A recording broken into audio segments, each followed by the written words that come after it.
لوگ تم سے عورتوں کے معاملے میں فتویٰ پوچھتے ہیں، کہو اللہ تمہیں ان کے معاملے میں فتویٰ دیتا ہے اور ساتھ ہی وہ احکام بھی یاد دلاتا ہے جو پہلے سے تم کو اس کتاب میں سنائے جا رہے ہیں، یعنی وہ احکام جو ان یتیم لڑکیوں کے متعلق ہیں جن کے حق تم ادا نہیں کرتے اور جن کے نکاح کرنے سے تم باز رہتے ہو یا لالچ کی بنا پر تم خود ان سے نکاح کر لینا چاہتے ہو، اور وہ احکام جو ان بچوں کے متعلق ہیں جو بیچارے کوئی زور نہیں رکھتے۔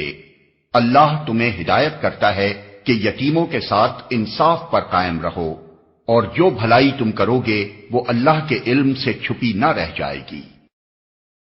جب کسی عورت کو اپنے شوہر سے بدسلوکی یا بے رخی کا خطرہ ہو تو کوئی مذائقہ نہیں اگر میاں اور بیوی کچھ حقوق کی کمی بیشی پر آپس میں صلح کر لیں۔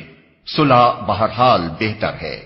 نفس تنگ دلی کی طرف جلدی مائل ہو جاتے ہیں، لیکن اگر تم لوگ احسان سے پیش آؤ اور خدا ترسی سے کام لو تو یقین رکھو کہ اللہ تمہارے اس طرز عمل سے بے خبر نہ ہوگا۔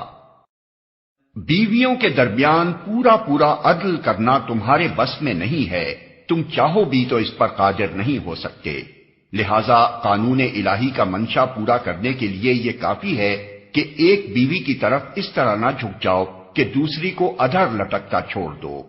اگر تم اپنا طرز عمل درست رکھو اور اللہ سے ڈرتے رہو تو اللہ چشم پوشی کرنے والا اور رحم فرمانے والا ہے۔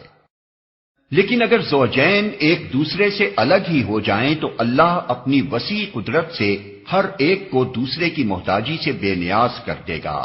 اللہ کا دامن بہت کشادہ ہے اور وہ دانا و بینا ہے۔ آسمانوں اور زمین میں جو کچھ ہے سب اللہ ہی کا ہے۔ تم سے پہلے جن کو ہم نے کتاب دی تھی انہیں بھی یہی ہدایت کی تھی، اور اب تم کو بھی یہی ہدایت کرتے ہیں کہ خدا سے ڈرتے ہوئے کام کرو۔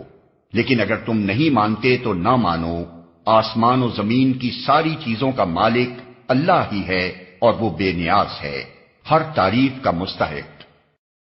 ہاں، اللہ ہی مالک ہے ان سب چیزوں کا جو آسمانوں میں ہیں اور جو زمین میں ہیں، اور کارسازی کے لیے بس وہی کافی ہے۔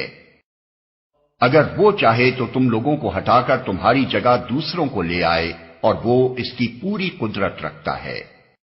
جو شخص محض ثواب دنیا کا طالب ہو اسے معلوم ہونا چاہیے کہ اللہ کے پاس ثواب دنیا بھی ہے اور ثواب آخرت بھی، اور اللہ سمیع و بصیر ہے۔